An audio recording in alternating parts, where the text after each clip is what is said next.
the judges only reward aggressiveness. Or, in the amateurs, you can only win by moving forward. We have all heard comments like this before, but if you believe them, this video is for you. The truth is that you might have a superficial idea of what good defense is, or that you might not know how good defense translates into winning fights. Many beginner boxers watch highlight reels and assume that flashy defensive moves are what good defense looks like. But while these clips are fun to watch, they mostly show passive defense, and passive defense alone doesn't bring you any closer to your ultimate goal, winning fights. The whole point of fighting is to win fights, right? But judges are not going to reward passive fighters. Fighters who outland their opponents while controlling the action with ring generalship will always be rewarded by the judges, no matter their style. In judged sports like figure skating or gymnastics, athletes design their performances to maximize their scores by appealing to the judges. Boxing is no different. If you want to win, you have to understand what the judges reward. By the end of this video, you will know how to use your defensive style to win fights. You will understand how to make your defense more effective while appealing to the judges in the process. Let's start by taking a closer look to the highlight sequences we saw earlier. Here's Canelo, showing smooth, impressive head movement. Let me give you 2 reasons why this style of defense won't help you win fights. The first reason? Pro fighters have more time to work. Canelo is a professional boxer. This clip comes from the 4th round of a 12-round fight. Professional fights are 36 minutes long, which means they can afford to take their foot off the gas occasionally.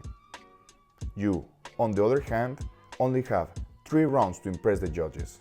And once they form an opinion, it's hard to change their minds. Spending time being flashy or passive wastes precious time. Instead, you should focus on showing that you are in control of the fight, actively dominating, not just defending.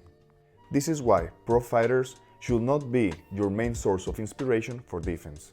Since they have more time to work, their approach to defense is more passive. The second reason is passive defense doesn't win fights. Canelo didn't have to use these flashy moves to win the fight. He was already winning. Before this sequence, Canelo was being accurate, smart, and aggressive. He kept a strong stance, moved his head effectively, and used that defense to land meaningful punches. Because he spent the early rounds proving he was in control, he could afford to ease off for a moment and play around with his defense.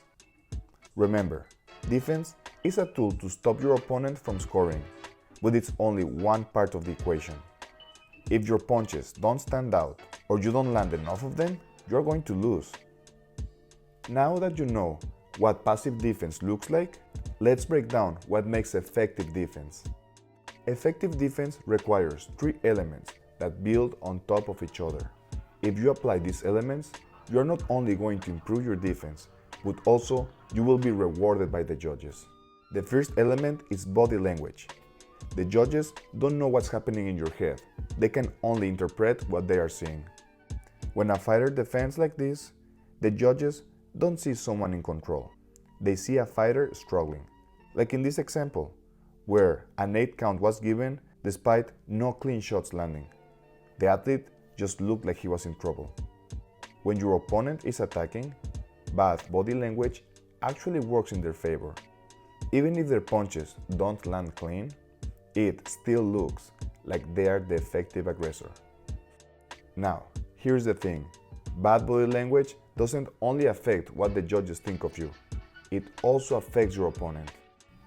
A weak, unstable defense gives your opponent confidence to keep pressing forward. After all, you look uncomfortable. Effective defense does the opposite and discourages your opponents. Notice how the red fighter gets countered and his first reaction is to get low, keeping a strong base. Right after that, he makes sure to be the aggressor, discouraging and backing up his opponent. Or, in this similar example, where this counter through red off balance. Red's first reaction is to get low, to anticipate another shot. Pull, anticipate another shot, and again, make sure he is the aggressor right after that. This mentality of keeping a stable base and returning fire sends a clear message to the judges. I am in control. And it sends a message to your opponent. I won't be pushed around. Your body language also affects how punches are perceived. If you are off balance and your opponent lands even a light shot, it looks bigger to the judges. A stumble or a loss of balance makes their attack seem more effective and announces to every judge, this punch just landed. So here's the takeaway. If you look like you are in trouble, the judges will think you are. If a punch looks like it landed, they will assume it did. They are not going to overthink things. Your goal is to always look in control, and that you're going to defend as much as you're going to punch back. Once you have a solid body language, the next step is to land effective punches that catch the judges' attention. When a fighter is moving forward, their momentum adds power to their punches. If they land while their opponent is moving backward, it looks bigger and more impactful. On the flip side, if you're the one moving backward while punching, it's much harder to create the same visible impact. And this is a big issue for defensive fighters. Sure, you might be landing clean shots, but here's the problem. Can the judges actually see them? Judges watch the fight in real time from a low angle. They are not reviewing slow motion replays. So it's easy for them to miss punches that lack impact. That's why high-level defensive fighters don't just defend with their legs, they punch with their legs too.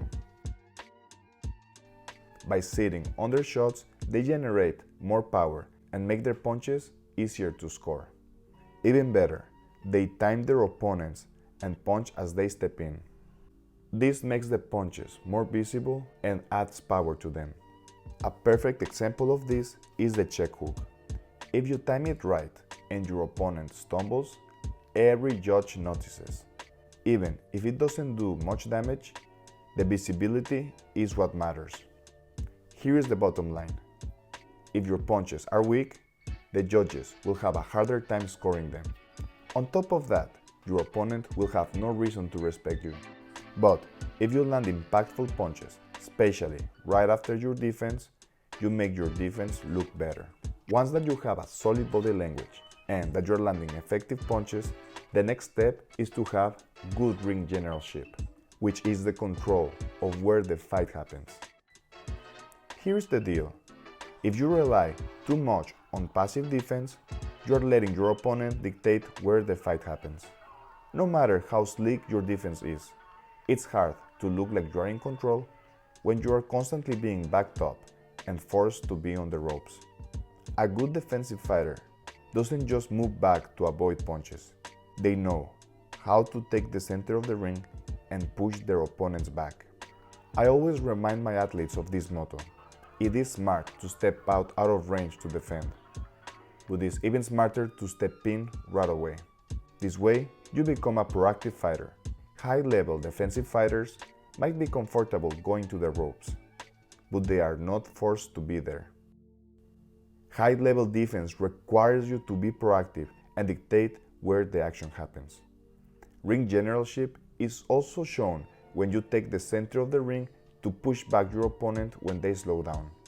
The best defensive fighters take the center of the ring and fight in it as often as they can. Instead of thinking in terms of offense and defense, you should try to become an effective fighter. If you focus on controlling exchanges and dictating the pace of the fight, you will naturally win. The best fighters don't obsess over punching techniques or defensive techniques. They focus on one thing, dominating their opponents, and focus on using their techniques to serve this purpose. Remember, defense is only half of the equation to win fights. The other half is the offense. If you want to learn 3 tactics that will help you to win your exchanges in amateur fights, click on this video. If you haven't already, please subscribe to the channel and leave a comment on what you want me to cover next. Thanks for watching.